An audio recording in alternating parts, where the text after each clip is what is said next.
ఫలభరితమైనటువంటి ఆత్మీయ జీవితాన్ని పాడు చేయగలిగినటువంటి సాతాను యొక్క తంత్రం, అదే విగ్రహారాధన.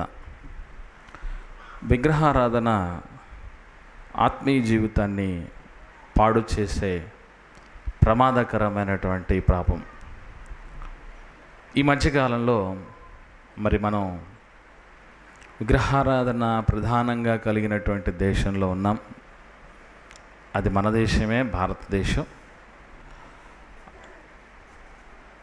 ఇక్కడ ఇటు క్రైస్తవ సోదరుల నుండి, అటు ఇస్లాం సోదరుల నుండి విగ్రహారాధన అన్నది పాపం, అది చేయకూడనిది, అది దేవుడు హర్షించేది కాదు, అది అజ్ఞానం అనేటటువంటి ప్రచారాలు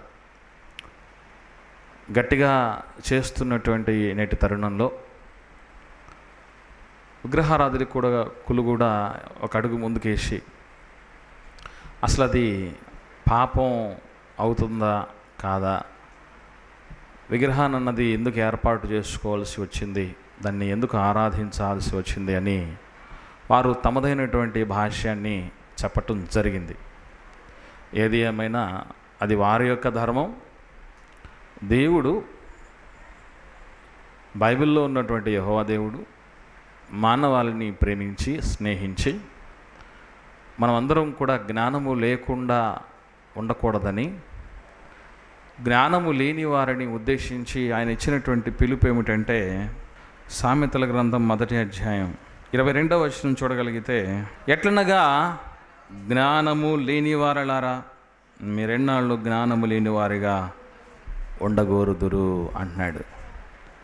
మీరు గమనించగలిగితే జ్ఞానము లేని వారికి దేవుడిస్తున్నటువంటి పిలుపు ఏమిటంటే, జ్ఞానం లేని వారలారా మీరు ఎంతకాలం ఇలా జ్ఞానం లేకుండా ఉంటారు అంటే, ఎందుకు ఈ మాటలు చెప్తున్నాడు దేవుడు అంటే, మనలో ఉన్న అజ్ఞానాన్ని తొలగించి విజ్ఞానపు జ్యోతులను, వెలుగులను నింపాలన్నది దేవుని యొక్క ప్రధానమైన ఉద్దేశం తప్ప, ఈ ప్రయత్నంలో భాగంగానే దేవుడు శరీరం లోపలికి తన ఆత్మను పంపించాడు. ఆ ఆత్మ కూడా ఎలాంటిదో మనం చాలాసార్లు దైవలేఖనాల్లో చూసాం. ఇప్పుడు మరోసారి చూద్దాం.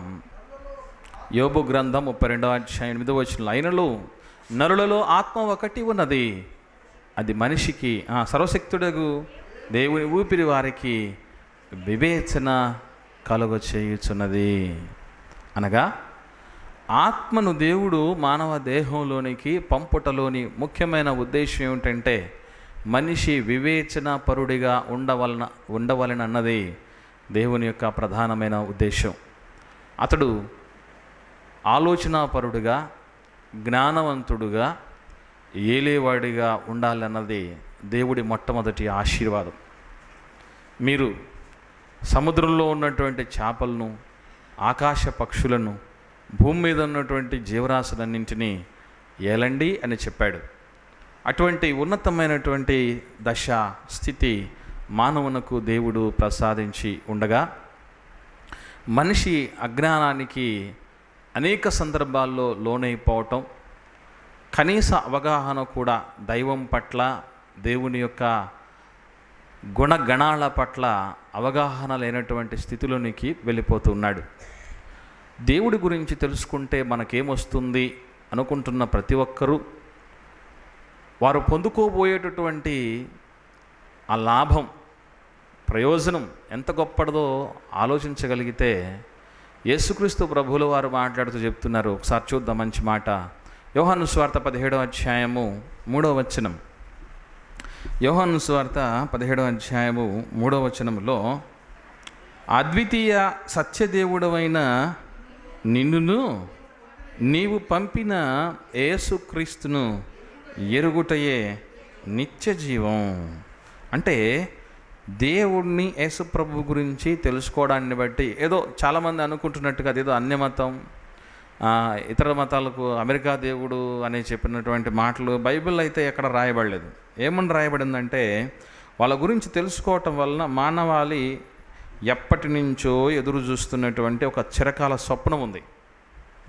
అదేంటంటే ఎప్పటికైనా నిత్యం జీవించేటటువంటి స్థితిలోకి మేము రావాలి అన్నది. అంటే ఎవరికి ఇష్టం లేదు చెప్పండి? దేవుడు మరి మనిషి చిరకాలం భూమి మీద జీవించాలని, నిత్యము జీవించాలని అనేక రకాలైన ప్రయత్నాలు చేస్తున్నట్టుగా కూడా అమృతాన్ని మేము పానం చేయాలని, సంజీవాన్ని పొందుకోవాలని, మరణం అన్నదే లేకుండా జీవించాలని రకరకాల ఆలోచనలతో బ్రతుకుతూ ఉన్నారు. అటువంటి ఆలోచన కలిగిన వారందరికీ కూడా ఒక పరిష్కారం ప్రభు ద్వారా దేవుడిస్తున్నాడు. అదేంటంటే దేవుడి గురించినటువంటి వాస్తవాలు, ఆయన గురించినటువంటి సత్యాసత్యాలు ఎంతమందికి అయితే తెలుస్తాయో, ఆ దేవుడు పంపిన యేసు ప్రభు గురించినటువంటి దైవత్వం ఎంతమందికి వంటబడుతుందో తెలుస్తుందో వారికే నిత్య జీవపు ప్రాప్తి అని ఆ మాట మనకు సెలవిస్తుంది.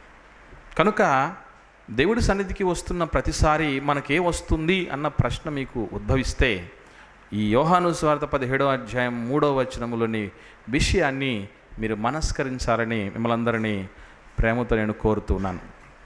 ఓకే, ఆనాడు దేవుని ప్రజలుగా పిలువబడుతున్నటువంటి ఇశ్రాయేలు ప్రజలకు మోషే గారి ద్వారా దేవుడు 10 ఆజ్ఞలను ఇవ్వటం జరిగిందని మనకు తెలుసు. ఈ 10 ఆజ్ఞల్లో 2 ఆజ్ఞలు దేనికి సంబంధించినటివి అని ఆలోచించగలిగితే, నిర్గమకాండం 20వ అధ్యాయము 1వ వచనం నుండి చూద్దాం. నిర్గమకాండం 20వ అధ్యాయం 1వ వచనం నుండి చూడగలిగితే, దేవుడు ఈ ఆజ్ఞలను వివరించి చెప్పాను. ఆజ్ఞల గురించినటువంటి వివరణ మనకు చాలా అవసరం. ఎందుకంటే ఆ ఆజ్ఞల్లో వివరణలు ఉన్నాయి, ఆ ఆజ్ఞల్లో లోతులు ఉన్నాయి, ఆ ఆజ్ఞల్లో సత్యాలు ఉన్నాయి, ఆ ఆజ్ఞల్లో వివేచన ఉంది, ఆ ఆజ్ఞల్లో నిత్య జీవం ఉంది, ఆ ఆజ్ఞల్లో తెలివితేటలున్నాయి. అందుకే ద్వితీయోపదేశకాండంలో దేవుడి శాసనాలు ఎలా ఉండేవి అని మాట్లాడుతూ మాట అంటాడండి దేవుడు. 4వ అధ్యాయం ద్వితీయోపదేశకాండము 4వ అధ్యాయము 6వ వచనం చూద్దాం. 6వ వచనం ఇక్కడ అది చూసి మళ్ళీ వద్దాం నిర్గమకాండానికి. ఈ కట్టడలన్నిటినీ మీరు గైకొని అనుసరించవలెను, వాటిని గూర్చి విను జనుల దృష్టికి అదే మీకు జ్ఞానం, అదే మీకు వివేకం.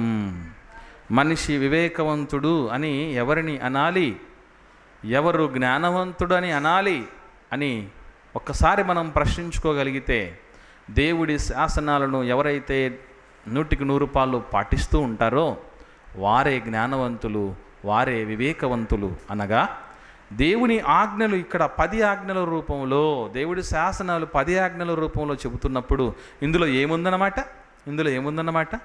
జ్ఞానమున్నది, వివేకమున్నది.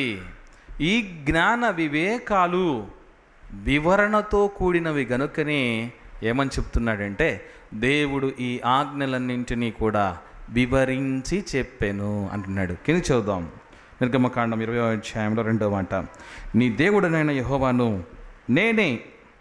నేనే దాసుల గృహమైన ఐగుప్తు దేశంలో నుండి నిన్ను వెలుపలికి రప్పించి తిని, నేను తప్ప వేరొక దేవుడు నీకు ఉండకూడదు. పైన ఆకాశం అందే కానీ, కింద భూమి అందే కానీ, భూమి క్రింద నీళ్ళ ఎందే కానీ ఉండు దేని రూపమునైనను విగ్రహమునైనను నీవు చేసుకొనకూడదు.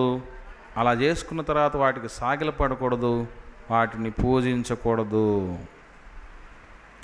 గమనించండి, ఈ మాటల్ని చాలామంది వివరణలకు తెలియక, అందులో ఇమిడి ఉన్నటువంటి జ్ఞాన వివేకాలు అర్థం కాక, బైబిల్లో ఉన్న దేవుడు ఎంత స్వార్థపరుడు కదా,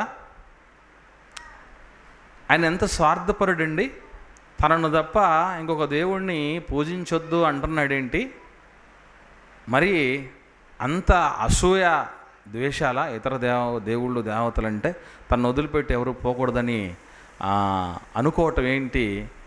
ఇలాంటి దేవుడు మేము ఎక్కడ చూడలేదండి, అద్వితీయ దేవుడు అంటే ఇదేనా అని మాట్లాడుతున్నటువంటి వారికి తెలియనటువంటి జ్ఞానము వివేకము ఏమిటని ఆలోచించగలిగితే, దేవుడు బైబిల్ గ్రంథంలో మనుషులందరికీ కూడా తండ్రిగా పరిచయం చేసుకున్నాడు. మలాకి గ్రంథం 1వ అధ్యాయము 6వ వచనం మనం చూడగలిగితే, మలాకి గ్రంథం 1వ అధ్యాయము 6వ వచనం చూడగలిగితే అక్కడ చాలా స్పష్టంగా మనకు కనబడుతుంది దేవుడు ఏమై ఉన్నాడో అన్నది. చదవండి. కుమారుడు తన తండ్రిని ఘనపరచును కదా, దాసుడు తన యజమానుని ఘనపరచును కదా, నా నామమును నిర్లక్ష్యపెట్టు యాజకులారా, నేను తండ్రినైతే నాకు రావలసిన ఘనత ఏమాయను అంటే దేవుడే స్వయముగా ఏమని చెప్పుచున్నాడు? మానవాళికి ఆయన ఏమవుతాడట? తండ్రి. యేసు ప్రభు కూడా పునరుత్థానుడై తిరిగి లేచిన తర్వాత మగ్దలేని మరియ దగ్గరికి వచ్చిన సందర్భంలో ఆయన కూడా ఏమంటున్నాడు దేవుడి గురించి మాట్లాడుతూ ఒక మంచి మాట చూద్దాం. యోహాను సువార్త 20వ అధ్యాయము 17వ వచనం చదువుదాం. రెండో మాట, అయితే నా సహోదరుల యొద్దకు వెళ్ళి నా తండ్రియు మీ తండ్రియు, నా దేవుడును మీ దేవుడునైన వాని యొద్దకు ఎక్కిపోవచ్చున్నానని వారితో చెప్పుము అన్నాడు ప్రభు. అనగా యేసు ప్రభుకి మనకి ఏ దేవుడైతే దేవుడై ఉన్నాడో ఆయనే యేసు ప్రభుకును మనకును తండ్రి అయి ఉన్నాడు అన్నదే మనం గ్రహించవలసినటువంటి ప్రాముఖ్యమైన సత్యం. ఈ సందర్భంలో ఎందుకు దేవుడి గురించి అలా చెప్పుకోవాల్సి వస్తుంది అని ఆలోచించగలిగితే, దేవుని పిల్లలారా, ప్రపంచంలో పిల్లలకు తండ్రులు ఎంతమంది ఉంటారు? ఒక్కడే తండ్రి ఉంటాడు. ఇది ఎంత సత్యమని మీరు నమ్మగలుగుతారో అలాగుననే దేవుడు ఒక్కడే అయినప్పుడు, ఆయన తండ్రి అయినప్పుడు, నేను తప్ప నీకు మరొక దేవుడు ఉండకూడదంటే, మీకు మరొక తండ్రి ఉండకూడదని మా నాన్న అన్నాడు అనుకోండి, అది న్యాయం అంటారా? ఎంత నీకు అసూయ నాన్న నీకు అసలు? నిన్నొక్కడిని నాన్న అని పిలవమంటావా? పక్కింటోడిని పిలిస్తే తప్ప, ఎదురింటోడిని పిలిస్తే తప్ప అన్నారు అనుకోండి పిల్లలు, వాళ్ళని ఏమనాలి? లోపల గుజ్జు లేదు, మట్టి ఉంది. అది ఆలోచించిన మట్టి. ఆ గుజ్జు కూడా, ఈ దేవుడిచ్చిన గుజ్జు కూడా మట్టితో చేసింది. కాకపోతే తెలివి లేని మట్టి అంటూ ఒకటి ఉంది, తెలివి కలిగిన మట్టి అంటూ ఒకటి ఉంది. అది తెలివి లేని మట్టి, జ్ఞానం లేని మట్టి, మట్టి కొట్టుకుపోయేటటువంటి మట్టి. అది దేవుడు ఒక్కడే గనుక నీకెవడో ఉండకూడదురా అని చెప్పటంలో అసూయ ఉందని అనుకోవటం అవివేకం, అజ్ఞానం. అందుకే ఆజ్ఞలు, వివరణలు తెలుసుకోవాలి, వివరించే వాళ్ళ దగ్గరకు వచ్చి నేర్చుకోవాలి ఎవరైనా. Okay, right.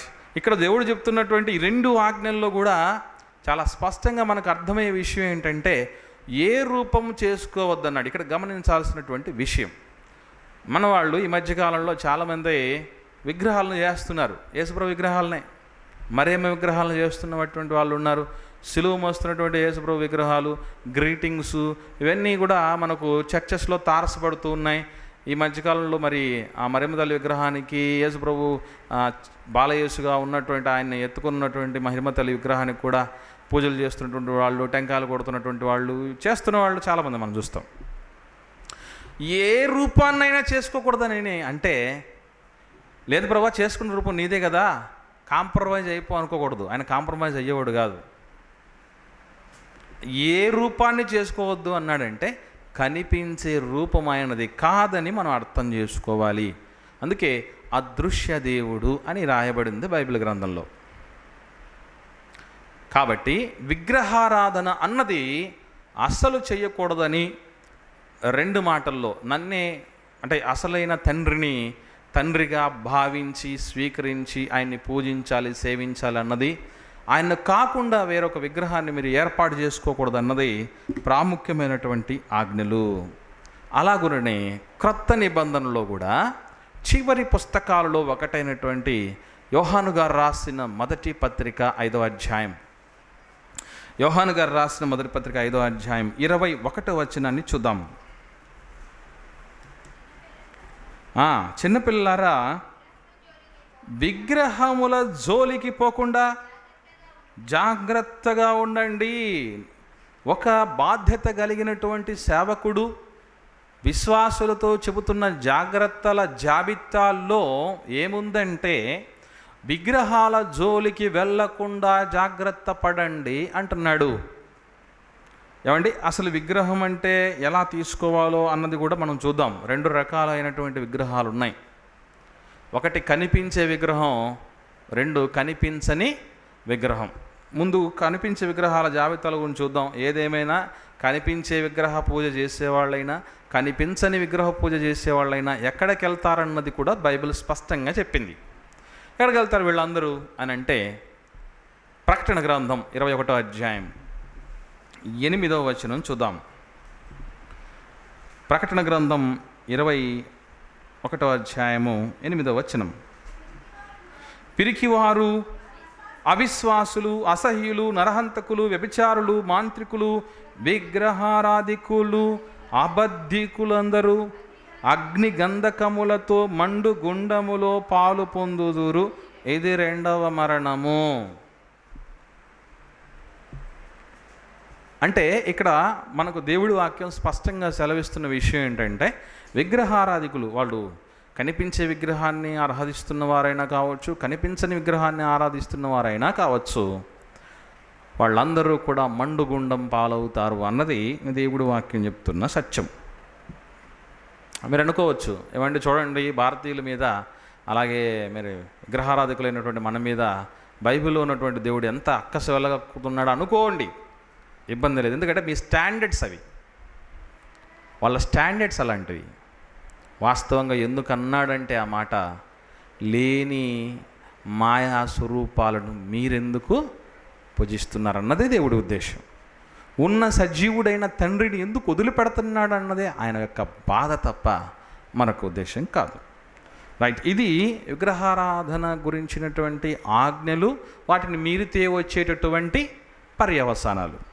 ఇప్పుడు బైబిల్ గ్రంథంలో విగ్రహారాధన చేస్తున్న దేవుని ప్రజలే, గమనించండి, ముఖ్యంగా దేవుని ప్రజలు కూడా అన్యజనుల ఆచారాల్లోనికి వెళ్ళిపోయిన సందర్భంలో దేవుని ప్రతినిధులైనటువంటి సేవకులు లేదా ప్రవక్తలు లేదా రాజులు లేదా నీతిమంతులు ఏ రీతిగా వారు విగ్రహారాధికుల పట్ల స్పందించారో, దానికి ఫలితంగా జరిగిన పరిణామాలు ఏంటో బైబిల్ గ్రంథంలో కొన్ని సందర్భాలు చూద్దాం. అవి మొదటిగా రాజుల మొదటి గ్రంథం 18వ అధ్యాయం 21వ వచనాన్ని చూద్దాం. రాజుల మొదటి గ్రంథం 18వ అధ్యాయము 21వ వచనం చదువుదాం. ఏలియా జనులందరి దగ్గరకు వచ్చి, ఎన్నాళ్ళ మట్టుకు మీరు 2 తలంపుల మధ్య తడబడుచుందురు? యెహోవా మీ దేవుడే, యెహోవా దేవుడైతే ఆయన్ను అనుసరించుడి, బయలు దేవుడైతే వానిని అనుసరించుడని ప్రకటన చేయగా జనులు అతనికి ప్రత్యుత్తరముగా ఒక మాటైనా పలకకపోయారు. అంతేనండి, మంచి విషయంలో అడిగినప్పుడు మనుషులు ఎలా ఉంటారంటే బెల్లం కొట్టిన రాయిలో ఉంటారు. ఎప్పుడైతే బాగుపడే విషయాలు, మానవాళికి మేలుకరమైన విషయాలు దేవుడి తరపున ఎవరన్నా మాట్లాడినప్పుడు ఇదిగో ఇలా ఉంటారు. మౌనం ఏదో అర్ధాంగీకరం అంటారే, వీళ్ళు మౌనంగా ఉండిపోయారు. ఎవరో ఒకరిని తేల్చుకోండి, ఎందుకు మీకు 2 ఆలోచనలు, 2 పొలవుల మీద కాలు ఎందుకు పెడతారు? మీరు పెడితే ఎటు కాకుండా పోతారు, మునిగిపోతారు మీరు అనే మాటలు ఆయన మాట్లాడుతూ రోషం కలిగి, అప్పటికే ఇశ్రాయేలీలను ఆహాబు అనేటటువంటి రాజు, యెజెబెలు అనేటటువంటి తన భార్య సహాయంతో పరిపాలిస్తూ ఉన్నటువంటి వాడు 200 మంది బయలు ప్రవక్తలను తన కోసం కలిగి ఉండి బయలుదేవతను ఆరాధిస్తూ, అంటే నిజదేవుణ్ణి, తండ్రి అయిన దేవుణ్ణి, యెహోవా దేవుణ్ణి కలిగి ఉండేవాడు. అయినప్పటికీ కూడా బయలుల ప్రభావం చేత బయలు ప్రవక్తలను ఏర్పాటు చేసుకున్నాడు, పోగు చేసుకున్నాడు. ఇలాంటి సందర్భంలో వచ్చాడు ఏలియా అనేటటువంటి భక్తుడు. దీని మీద పాట కూడా రాశాడండి భక్తుడు. మీరెన్నాళ్ళు 2 తలంపులతో కుంటి నడుస్తారు, యెహోవాయే మీ దేవుడా లేక వేరే దేవతలు ఉన్నారా అని పాట కట్టడం జరిగింది. మంచి పాట. ఇక్కడ గమనించగలిగితే రెండు తలంపుల్లో ఉండేటటువంటి వాళ్ళు ప్రపంచంలో చాలామంది ఇప్పటికే ఉన్నారు. అందుకే మీరు చూడండి, వీడు చర్చికి వస్తారు, మరలా హైందవ దేవులకు సంబంధించినటువంటి ఏదైనా కొన్ని పండగలకో లేకపోతే పరిస్థితులకు జాతరలకో వాటికి ఇటు వెళ్ళి వాటికి సాగిలపడి అక్కడ కూడా, అంటే వీళ్ళ ఉద్దేశం ఏంటంటే ఒకరు కాకపోయినా ఒకరైనా కరుణించకపోరా అని. ఉండేది ఒక్కరే అని ఇలా తెలియదు. ఏ దేవుడైతే ఏముందండి, మన రోగం పోవడం ముఖ్యం, వాళ్ళ కాన్సెప్ట్ అది. వాళ్ళకు కూడా కొన్ని క్లారిఫికేషన్స్ ఉన్నాయి. 100 రాళ్ళు వేస్తే ఏదో ఒక రాయి తగలకపోతుందని. గమనించండి, ఇక్కడ ఏలియా గారు మాట్లాడుతూ చెప్పినటువంటి మాటల పరిస్థితుల్లో తర్వాత ఏం జరిగింది అని ఆలోచించగలిగితే ఆయన చెప్పడం జరిగింది, అయ్యా మీరు కట్టెలు సిద్ధపరచండి, ఆ కట్టెల మీద మాంసం వధించబడినటువంటి ఎద్దును మీరు ఉంచండి, అప్పుడు మీరు ప్రార్థన చేయండి. ముందు ఫస్ట్ చాయిస్ మీకే, విగ్రహారాధకులకు ఫస్ట్ చాయిస్ అని చెప్పి మీ దేవుడికి మీరు ప్రార్థన చేయండి. ఆకాశం నుంచి అగ్ని దిగి ఈ బలి ద్రవ్యాలను కాల్చేయాలి. ఒకవేళ మీ దేవుడు జవాబుగా ఇదిగో ఈ బలిని కాల్చేస్తే అగ్నితో, మీ దేవుడు గొప్పవాడని చెప్తాను, మీరేం చేస్తారో మీ ఇష్టం నన్ను. ఒకవేళ మీ దేవుడు ఆకాశం నుండి అగ్ని దించకపోతే నేను నా దేవునికి ప్రార్థన చేస్తాను. నా దేవుడు గనక జవాబుగా అగ్ని దించి ఆ బలిద్రవ్యాలను కాల్చేస్తే మిమ్మల్ని ఒక్కడిని కూడా వదిలిపెట్టను, బలిచ్చేస్తాను, చంపేస్తానని చెప్పడం జరిగింది. రైట్, ఛాలెంజ్ని స్వీకరించారు వాళ్ళు. బయలు ప్రవక్తలు ఏం చేయడం జరిగింది తెలుసండి, ఉదయం నుంచి సాయంత్రం వరకు వాళ్ళ ఆర్తనాదాలు మనం చూడగలిగితే 26వ వచనం నుండి 26వ వచనం, వారు తమకు ఇయ్యబడిన ఎద్దును తీసుకొని సిద్ధం చేసి ఉదయం మొదలుకొని మధ్యాహ్నం వరకు బయలా మా ప్రార్థన వినుము అని బయలు పేరును బట్టి ప్రార్థన చేసిరి గాని ఒక్క మాటైనను ప్రత్యుత్తరం ఇచ్చు వాడెవడును లేకపోగా ఉంటేగా వారు తాము చేసిన బలిపీఠమును వద్ద గంతులు వేయ మొదలుపెట్టిరి. ముందు ప్రార్థన చేశారు. ప్రార్థనకు లేవలేదు, మా దేవుడు ఇప్పుడు గంతులేస్తే లేస్తాడని. ఈరోజు చూడండి, క్రైస్తవ సంఘాల్లో గంతులు వేసే వాళ్ళు వచ్చారు. అంటే ఇంతకు యెహోవా దేవుడిగా కలిగిన వాళ్ళ వీళ్ళు, లేకపోతే బయలును దేవుడిగా కలిగిన వాళ్ళ? ఏమండి, ఎవరిని దేవుడిగా కలిగినటువంటి వాళ్ళు వీళ్ళు చెప్పండి.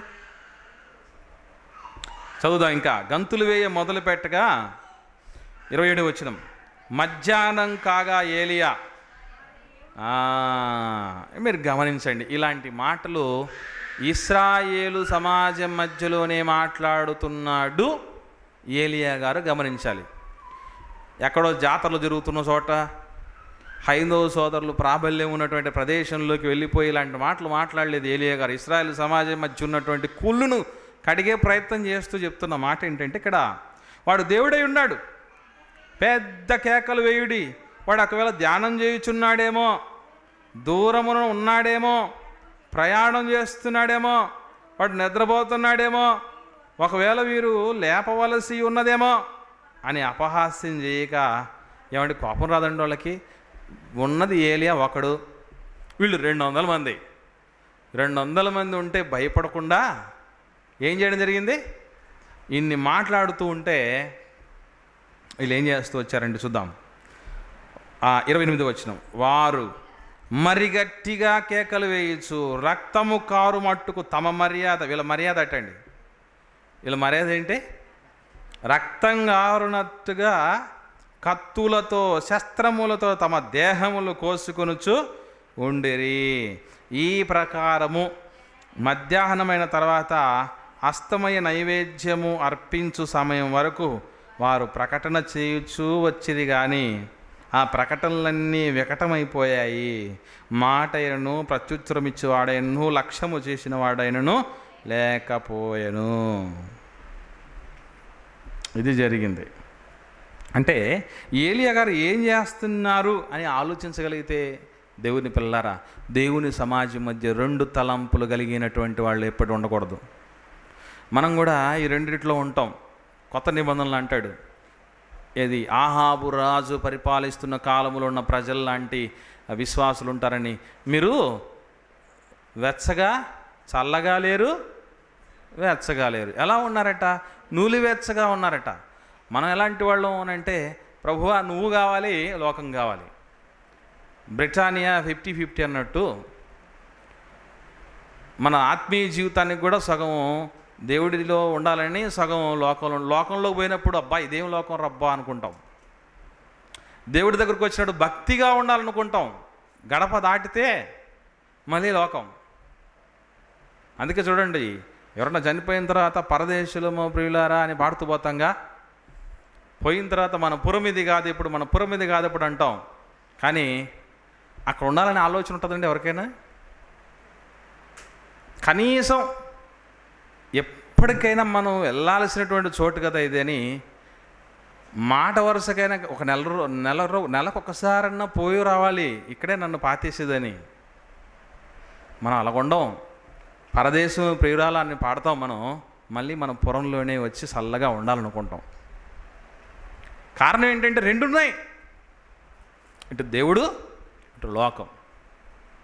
దీనివల్ల మనం ఏం సాధించుకోలేమండి. అందుకే చాలా సందర్భాలు చెప్తూ ఉంటాం, ఉంటే భక్తిపరులుగానన్నా ఉండాలి, లేదా లోకస్తులుగానన్నా ఉండాలి. ఎటు కాకుండా ఉంటే ఇది ఎన్ని సంపూర్ణంగా అనుభవించలేం మనం. ఏలియా చెప్తున్నాడు ఏమని? మీరు 2 తలంపుల మధ్య ఎన్నాళ్ళ మట్టుకు తడబడుతూ ఉంటారు. ఆనాడు ఇశ్రాయేలు ప్రజలను అడుగుతున్న ప్రశ్న, ఈ మాట వింటున్న మనల్ని కూడా దేవుడు అడిగితే మన జవాబు ఏమై ఉందో మీరు ఆలోచించుకోవాలి. అలాగే దావీదు గారు కూడా కీర్తన గ్రంథంలో మాట చెప్తున్నారు. చూద్దాం. 16వ కీర్తన 4వ వచనం. కీర్తన గ్రంథం 16వ కీర్తన 4వ వచనంలో ఆయన మాట్లాడుతూ చెప్తున్నటువంటి మాట చూద్దాం. యెహోవాను విడిచి వేరొకని అనుసరించే వారికి, ఇదేంటంటే శాపనార్థాలు పెడుతున్నాడు దేవుడు అనుకుంటాడు గెట్టునాడు, అంతే కదండి. ఇప్పుడు చక్కనమ్మ చిక్కిన అందమే అని అంటూ ఉంటారు చాలామంది. వాడికి చక్కనమ్మని అర్థమైంది కనుక వాడికి అలా అర్థమైంది. అసలు ఆమె అందమే లేదనుకున్నప్పుడు ఎట్లున్నా కొర్రెలు పెడతాడు. అలాగే ఇక్కడ గమనించగలిగితే, యెహోవాను విడిచి వేరొకరిని అనుసరించు వానికి శ్రమలు విస్తరిస్తాయి అని ఆయన అనుభవంలో నుంచి చెబుతున్న మాటలండి. మీరు ఒక విషయం తెలుసుకోవాలి. వాళ్ళ మామయ్య ఉన్నాడు, ఎవరు? సౌలు రాజు. జీవం గల దేవుడి చేత ఎన్నో విజయాలను సొంతం చేసుకున్నటువంటి మహానుభావుడు అండి. యోధులు కలిగినటువంటి వాడు. ఐక్య ఇశ్రాయేలు సామ్రాజ్యాన్ని తొలిసారిగా పరిపాలించిన తొలి రాజుగారి చరిత్ర పుటల్లోనికి ఎక్కినటువంటి వాడు, యోధులు కలిగినటువంటి వాడు. తన దగ్గర ఇన్ని చేసినటువంటి వ్యక్తి చివరి దశకు వచ్చేసరికి నా భవిష్యత్తు ఏమైపోతుందో తెలుసుకోవాలన్నటువంటి తహతహ కలిగిన వాడై, ఏ శకునగాండ్లనైతే తాను రాజ్యంలో ఉండకుండా నిర్మూలన చేశాడో ఆ శకునగాండ్ల దగ్గరికి వెళ్ళినటువంటి పరిస్థితి. అక్కడి నుంచి పతనం మొదలైంది. అదే చెప్తున్నాడు. అలాంటి అనుభవాలు మనసులో పెట్టుకొని ఏమని? యెహోవాను విసర్జించి వేరొకని అనుసరించు వానికి శ్రమలు విస్తరిస్తాయి. అనుభవం అది. ఈరోజు దేవుణ్ణి కాదనుకునేటువంటి పరిస్థితుల్లో మనం నిజదేవుణ్ణి ఎరిగి వచ్చినటువంటి మనం ఉన్నామంటే మాత్రం శ్రమలు అన్నవి విస్తరిస్తాయి. అవి భౌతికమైన శ్రమలు కాదు దేవుని పిల్లలారా. ఎందుకంటే దయ్యాన్ని అనుసరిస్తే కొత్త నిబంధన ప్రకారం ఏం జరుగుతుందో దయ్యమే చెప్పాడు. ఏమన్నా తెలుసా? యేసుప్రభు దగ్గరికి వచ్చి, నువ్వు నాకు సాగిల పెడితే ఏం చేస్తామన్నాడు? లోకరాజ్యాలన్నింటినీ ఇస్తామన్నాడు. అంటే దయ్యములో మనం వర్ధిల్లుతున్నాము అంటే భౌతికమైనటువంటి స్థితిగతులు చాలా మెరుగ్గా ఉంటాయి. మర్చిపోకూడదు. లోకములో ఉన్నదంతా అది శరీరాశ, నేత్రాశ, జీవపుడంబం అన్నది, ఇవన్నీ కూడా వాడు కలుగజేస్తాడు. నిజముగా దేవుడి మహిమ కొరకు బ్రతుకుతున్న వాళ్ళ బ్రతుకులు ఎలా ఉంటాయంటే లగ్జరీలకు, సౌకర్యాలకు, ఆ సుఖాలకు నోచుకోవాలన్నటువంటి మనస్సు వాళ్లకు ఉండదు. గమనించండి. కనీస అవసరాలనేవి మాకు తీరితే చాలన్నటువంటి ఆలోచనల్లో ఉంటారు. ఒకవేళ మీ మాటలు వింటున్నటువంటి మేలల్లో ఎవరైనా కూడా అలాంటి ఆలోచనలు ఉన్నారు అంటే మాత్రం గుర్తుంచుకోండి, అది ఏ దేవుడి ఆశీర్వాదమో, అది ఏ దేవుడి ఆశీర్వాదమో ఒక్కసారి ప్రశ్న వేసుకోండి. ఓకే, నిజముగా ఒకవేళ దేవుడి ఆశీర్వాదం భౌతికమైనటువంటి వాటిలోనే ఉంటాయని మీరు అనుకుంటే యేసు ప్రభువుకు దేవుడి ఆశీర్వాదం లేదంటారా? ఆది అపోస్తలులకు ఆశీర్వాదం లేదంటారా? మీరు చెప్పాలి. కనుక కొత్త నిబంధన ప్రకారంగా ఆస్తి అన్నది విస్తరించింది, భౌతికమైనటువంటి ఆశీర్వాదాలు మనిషికి సొంతమవుతున్నాయి అని అంటే అవి అలాగే ఉంటే చాలా ప్రమాదం సుమా. వాటిని ఏం చేయాలో తెలుసండి? పోగైంది అపోస్తలుల పాదాల దగ్గర తీసుకొచ్చి పెట్టారు. వీళ్ళు ఏం చేశారు? ఆ నిధిని ఏం చేశారు? అపోస్తలులు ఏం చేశారండి? ఏమని రాయబడింది బైబిల్లో? ఎవరి అక్కర కొలది వారికి పంచిపెట్టారండి. అక్కర అంటే అసలు వాళ్ళందరికీ ఉన్న అక్కర ఏంటో తెలుసా? దైవికమైనటువంటి పరిచర్యను తుదముట్టించాలన్న అక్కర. ఉదాహరణకి, అన్న నేను పల్లెటూరులో వెళ్ళి తిరిగి పరిచయం చేయాలనుకుంటున్నాను, నాకు ఒక హ్యాండ్ మైక్ కావాలి, అది అక్కర. ఓకే, గ్రాంటెడ్, తీసుకెళ్ళి బాబు. నేను సోషల్ మీడియాలో మెసేజెస్ అన్ని తొందరగా అప్లోడ్ చేసి ప్రపంచమంతటికి సువార్త అందించాలనుకుంటున్నాను, నాకు ఒక కెమెరా అవసరమై ఉంది, ఒక సిస్టమ్ అవసరం ఉంది. ఓకే, గ్రాంటెడ్, ఇది నీ అక్కర. దేవుని పిల్లలకు ఒక చక్కటి పాఠశాల లాంటి చర్చ్ భవనం కావాలి, దాన్ని నేను పలానా ప్రదేశంలో కట్టాలనుకుంటున్నాను. ఓకే, ఇది గ్రాంటెడ్, నీకు అక్కర, అది అక్కర. అంతే తప్ప నేను బాస్మతి రైస్ బియ్యంతో తినే పరిస్థితి ముందు ఉండింది, నాకు ఇప్పుడు కూడా బాస్మతి రైస్ బియ్యం కావాలి తినాలంటే అది అక్కర అనుకోకూడదు. అర్థమైందా? ప్రభులోనికి రాకముందు నేను డూప్లెక్స్లో ఉన్నాను బ్రదర్, పాలరాతి మిద్దెల్లో ఉన్నాను, ఇప్పుడు పాలరాతి కావాలి, ఇవ్వండి గ్రాంట్ ఉంది కదా అని అండం కాదు సుమా. అక్కరంటే వారికి దైవికమైనటువంటి, ఎందుకంటే ప్రాణాలను సైతం వాళ్ళు ప్రియమైనదిగా ఎంచుకోనని పరిస్థితుల్లో ఉన్నప్పుడు బాహ్య పురుషుడు కృషిస్తున్నాడంట. ఈరోజు మీరు చూడండి, మనం కనుక నున్నగా ఉన్నాం అనుకోండి, అర్థం చేసుకోవాలి ఏ దేవుడు ఉన్నాడో, ఏ దేవుడు ఆశీర్వాదం ఉందో మనకనేది. బాగా కృషించాలి దేవుడి సేవలో. అలాగని రోగాలు తెచ్చుకొని కృషించిన వాళ్ళు ఉన్నారు, వాళ్ళు బాగా దేవుళ్ళు ఉన్నాడు అనుకోండారు మీరు. ఇప్పుడు ఎయిడ్స్ రోగం వచ్చిన వాళ్ళు ఎలా ఉంటారు? ఆహా, దేవుడు సేవ చేసి ఇతను కృషించినాడు అనుకోకూడదు. నిజముగా దేవుడి సేవలో తిరిగి తిరిగి తిరిగి కాళ్ళు అరగాలి, అది కరెక్ట్, మంచిది. దేవుడి పరిశుద్ధ లేఖనాలు చూసి చూసి చూసి చూపు మందగించాలి, అప్పుడు అద్దాలు రావాలి. ఏం చేసావని ఆయన అద్దాలు రావడానికంటే నేను పదే పదే ఎక్కువగా బైబిల్ చదివి చదివి చదివి నాకు ఇలాగ పరిస్థితి అయిందని చెప్పగలను. ఎప్పుడన్నా చూసారా? గొంతు రాసిందంటే దేవుడి కోసం ఈ మాట, ఈ నోరు పెగిలి పెగిలి మాట్లాడి మాట్లాడి ఇలాగ అయింది అనుకున్న వాళ్ళు ఎవరన్నా చూసారా మీరు? కాళ్ళలో గుజ్జరిగిపోయిందని డాక్టర్ గారి దగ్గరికి వస్తారు. ఎన్ని ప్రదేశాలండి తిరిగి తిరిగి తిరిగి అరగక ఏమవుతాయి దేవుడి మహిమ కోసం అన్నటువంటి వాళ్ళు చూసారా? అట్లాంటి స్థితి మనకు రాదు దేవుని పిల్లలారా. మనం లోకస్తుల్లా, మరి ముఖ్యంగా చాలామంది ప్రభు దగ్గరికి రావడానికి వెనకాడతారు. కారణం ఏంటో తెలుసండి? ప్రభు దగ్గరికి వస్తే అన్ని కష్టాలే. ఆయన గురించి అంటూ ఉంటారు చాలామంది ఎరగని వారు, ఆయన కష్టాల దేవుడు అంట. యేసుప్రభు అని చెప్పి మాట ఏంటి? కష్టాల దేవుడు అండి. ఆయనే స్వయంగా కష్టాలు పడ్డాడండి, ఇంకా మన కష్టాలు ఏం తీరుస్తాడు అన్న ఆలోచన చేసేవాళ్ళు కొందరు.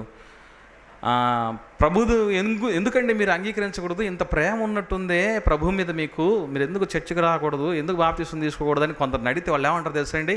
బ్రదర్, నేను నిద్ర లేచినప్పటి నుంచి అబద్ధాలు చెప్తాను బ్రదర్, ఎట్లా వస్తాను బ్రదర్ ప్రభు దగ్గరికి అంటాడు. తర్వాత మందు తాగుతాం బ్రదర్, మందు తాగకుండా ఎలా వస్తాను బ్రదర్ ప్రభు దగ్గరికి అంటాడు. సిగరెట్ తాగుతాను, ఎలా రాగలను బ్రదర్ ప్రభు దగ్గరికి అని అంటాడు. లంచాలు తీసుకుంటాను, ఎలా రాగలను కదా బ్రదర్ నేను ప్రభు దగ్గరికి. బూతులు లేనిది నాకు మాటే రాదు బ్రదర్, నేను ఎలా రామంటారు ప్రభు దగ్గరికి అంటే వాళ్ళు చెప్పకనే ఏమని చెప్తున్నారు తెలుసా? ప్రభువు దగ్గరికి వస్తే ఈ పత్యాలన్నీ పాటించాలి అని వాళ్లకు వాళ్ళే అర్థం చేసుకున్నారు. కానీ తెలియంది మనకే తెలియని పరిస్థితులు వచ్చేస్తున్నట్టు అర్థమవుతుంది దేవుని పిల్లలారు.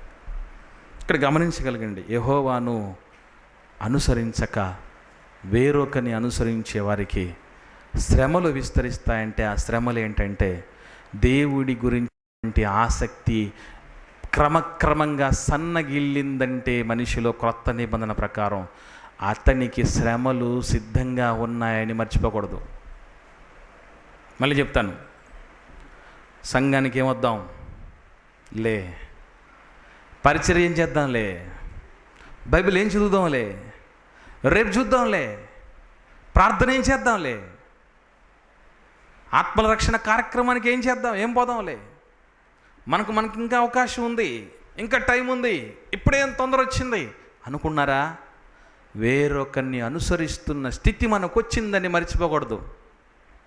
నిద్ర లేచాం, ఈరోజు మనకి ఇచ్చాడు దేవుడు, ఈరోజు నేనేం చేయాలి నా తండ్రి మహిమ కోసం అని ఆలోచిస్తున్న వాళ్ళు ఎంతమంది ఉన్నారండి? అందుకే యెహోవాని అనుసరించక వేరొకరిని అనుసరించే వాడికి శ్రమలు విస్తరిస్తాయి. క్రమక్రమంగా దేవుడు పని చేసే అవకాశాలు సన్నగిల్లుతున్నాయా మనకి? అయితే శ్రమలు విస్తరిస్తున్నాయని మర్చిపోకూడదు. ఏమంటే ఎన్ని పనులున్నా తిండి మానం, ఎన్ని పనులున్నా నిద్ర మానం, అవునా కదా? కానీ ఏ చిన్న పని అడ్డుపడినా దేవుణ్ణి వదిలేస్తామండి మనం. అది మన స్థితి. అంటే ఎక్కడో వేరొకరిని అడుగు జాడల్లో మనం పరిగెత్తుకుపోతున్నాం అన్నమాట, మర్చిపోకూడదు. దూర ప్రాంతానికి ట్రాన్స్ఫర్ అయిన తర్వాత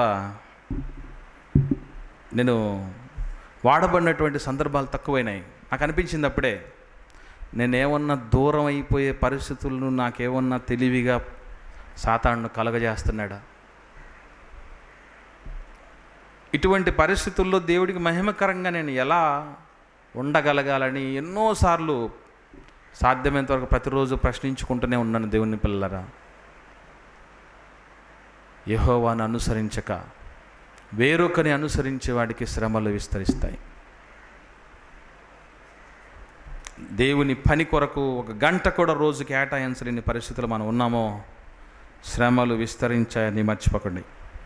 అలాగే పాత నిబంధనలోనే షద్రకు, మేషకు, అబేద్నెగో అనేటటువంటి దానియేలు గారు ముగ్గురు స్నేహితుల గురించి మనకు తెలుసు. మరి నెబుకద్నెజరు రాజు ఒక విగ్రహాన్ని నిలువబెట్టించి దాని దగ్గరే మ్రొక్కాలని, దాన్ని సేవించాలి, దానికి నమస్కరించాలని ఆజ్ఞ జారీ చేసినప్పుడు ఈ షద్రకు, మేషకు, అబేద్నెగోలు చేసిన ప్రకటన ఒకసారి మనం చూడగలిగితే దానియేలు గ్రంథం 3వ అధ్యాయం 16వ వచనం నుండి చూద్దాం. దానియేలు గ్రంథం 3వ అధ్యాయము 16వ వచనం నుండి, షద్రకును, మేషాకును, అబేద్నెగోయును అను వారితో ఇలాగ చెప్తున్నారు. నెబుకద్నెజరు, రాజుని ఏమని పిలుస్తున్నారు? నెబుకద్నెజరు, ఇందును గురించి నీకు ప్రత్యుత్తరం ఇవ్వవలనన్న చింత మాకు లేదు. మేము సేవించుచున్న దేవుడు మండుచున్న వేడిమి గల ఈ అగ్నిగుండములో నుండి మమ్మను తప్పించి రక్షించుటకు సమర్థుడు. మరియు నీ వశమున పడకుండా ఆయన మమ్మను రక్షించును. ఒకవేళ ఆయన రక్షింపకపోయినను, రాజా, నీ దేవతలను మేము పూజించం, నీవు నిలువబెట్టించిన బంగారు ప్రతిమకు నమస్కరించమని తెలుసుకో. అప్పుడు రాజుకి ఏమొచ్చిందో తెలుసా? నా మాటని ధిక్కరిస్తారా అన్న అత్యాగ్రహం వచ్చేసింది.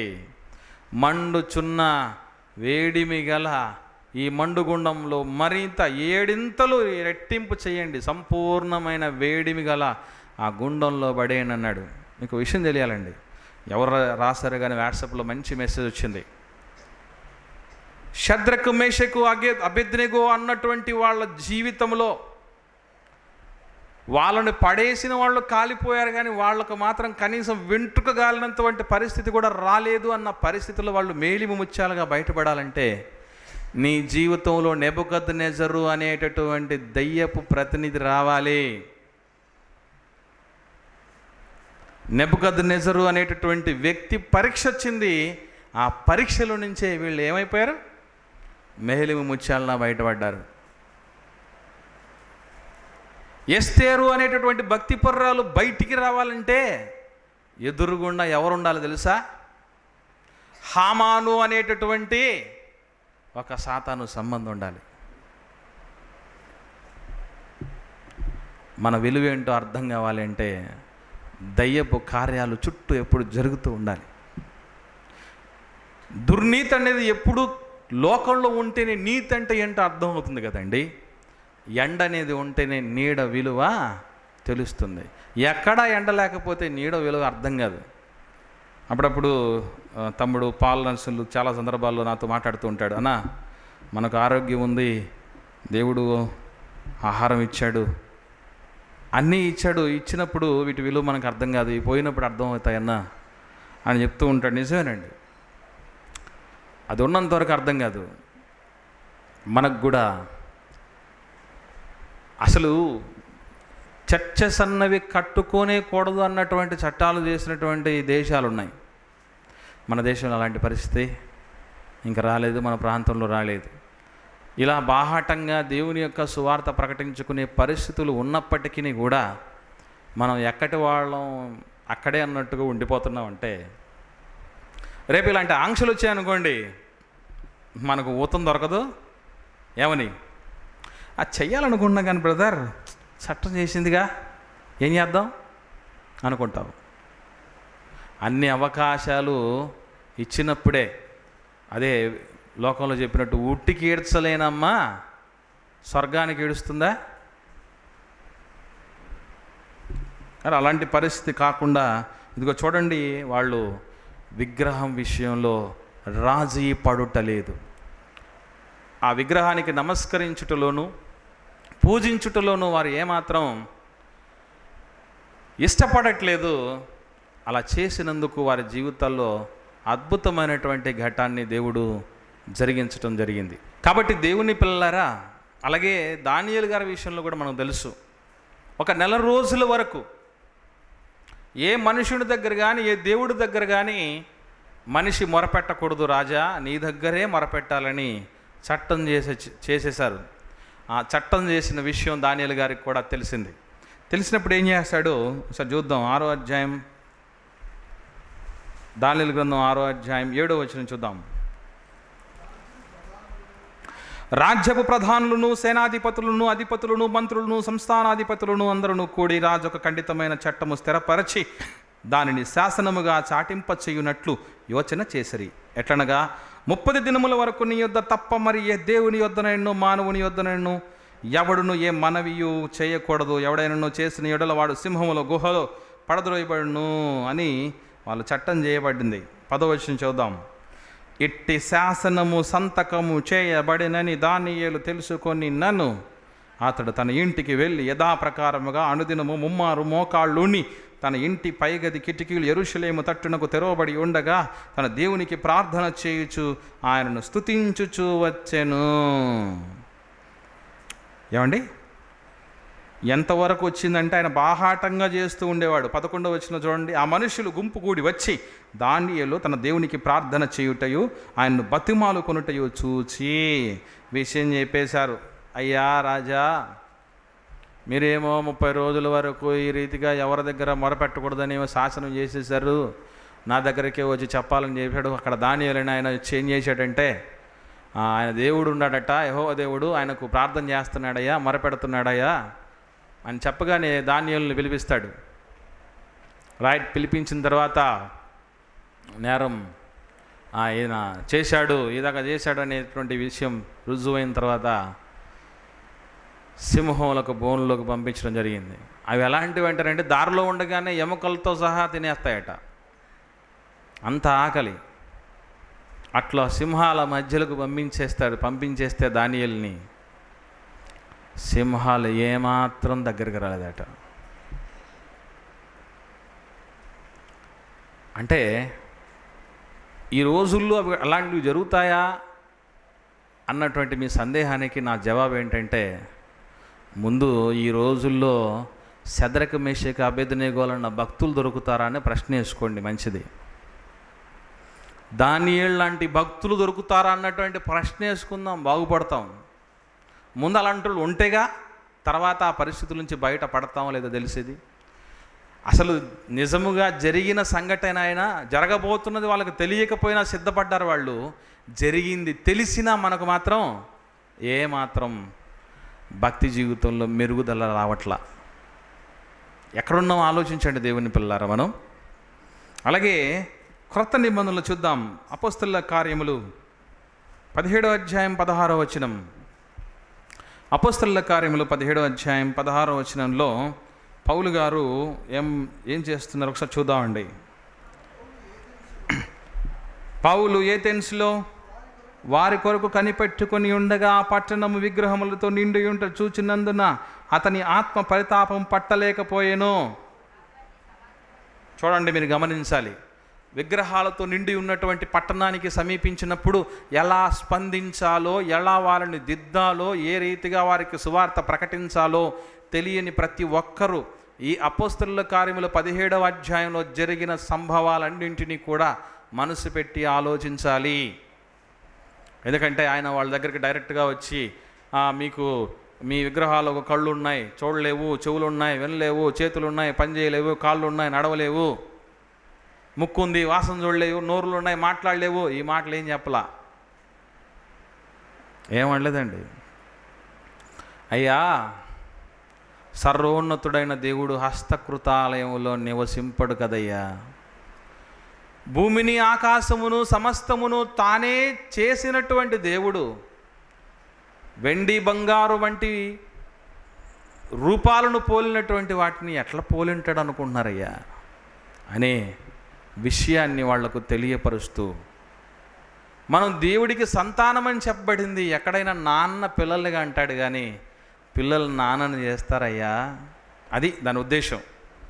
మనం ఆయన సంతానమని మీ కవీశ్వరులో కొందరు అనుచున్నారు అన్నాడు. ఇదే 17వ అధ్యాయంలో అపోస్తలుల కార్యంలో. కాబట్టి అలా మాట ఎందుకు చెప్పాల్సి వచ్చింది ఏమండి? 28వ వచనం చదవండి. 28వ వచనం. మనం ఆయన యందు బ్రతుకుచున్నాము, చెల్లించుచున్నాము, ఉనికి కలిగి ఉన్నాము, అటువలే మనం ఆయన సంతానమని మీ కవీశ్వరులో కొందరు అనుచున్నారు. కాబట్టి మనము దేవుని సంతానమై ఉండి మనుషుల చమత్కార కల్పన వలన మరల్చబడిన బంగారమునైనను వెండినైనను రాతినైనను దేవత్వం పోలి ఉన్నదని తలంచకూడదయ్యా. అప్పుడు విగ్రహాలు చేసుకున్నారంటే అది అజ్ఞాన కాలం. ఇప్పుడు పరిస్థితి ఏంటి? ఇది అజ్ఞాన కాలం కాదుగా. మీరు ఎంతగానో వృద్ధిలోకి వచ్చారు. ఏదైనా కొత్త విషయం మాట్లాడుటలోనూ వినుటలో మాత్రమే మీరు శ్రద్ధ కలిగి ఉన్నారు కదా ఏథెన్స్ వాళ్ళారా. మీరు అతిదేవత భక్తి కలిగినటువంటి పరిస్థితిలో ఉన్నారు కదా అని ఎంత చక్కగా వాళ్లకు తెలియపరుస్తున్నాడు చూడండి. సో ఈ 4 సందర్భాలు, అంటే ఏలియా గారి విషయంలో కావచ్చు, దావీదు గారి విషయంలో కావచ్చు, షద్రక్ మేషక్ అబేద్నెగో మరియు దానియేలు విషయంలో కావచ్చు, పౌలు గారు కొత్త నిబంధనల విషయంలో కావచ్చు, ఎక్కడైనా సరే విగ్రహారాధనను గట్టిగా ప్రతిఘటించి నందుకు జరిగినటువంటి పరిణామాలు ఎంత స్పష్టంగా ఉంటున్నాయో, అద్భుతంగా ఆశ్చర్యకరంగా ఉంటున్నాయో మనం చూడడం జరిగింది. కాబట్టి దేవుని పిల్లలారా, మనం విగ్రహారాధన విషయంలో చాలా జాగరూకులమై ఉండాలి. వచ్చే వారం ప్రభు చిత్తమైతే మనం విగ్రహారాధన ఏ రూపాలలో జరుగుతుంది, వేటిని ఆధారం చేసుకొని, ఏ వస్తువులను ఆధారం చేసుకొని మానవులు విగ్రహారాధన చేస్తున్నారు, అలా చేయటం వలన వారు పొందుకునేది ఏంటి అన్నటువంటి విషయాన్ని కూడా ప్రభు చిత్తమైతే నేర్చుకుందాం. ప్రార్థన చేసుకుందాం.